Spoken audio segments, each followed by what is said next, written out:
Indonesian Java দ্বীপের জঙ্গলের পাশে ছিল ছোট্ট একটি গ্রাম সাঙ্গারু।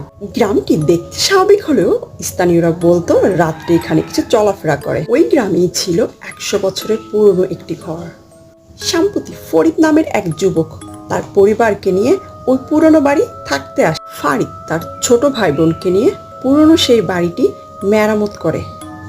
পুরনো ঘরে প্রথম রাত ফারিন চিৎকার করে উঠল। সে বলল, বিছানার পাশে এক বয়স্ক নারী, লম্বা চুল, চোখ নেই। সে আমাকে বলল, তোদের রক্ত চাই।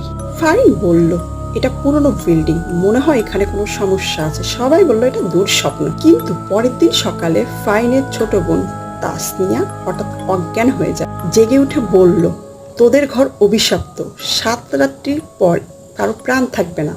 মা ভয়ে হসপিটালে নেওয়ার চেষ্টা, বাট দরজা আপনা আপনি বন্ধ।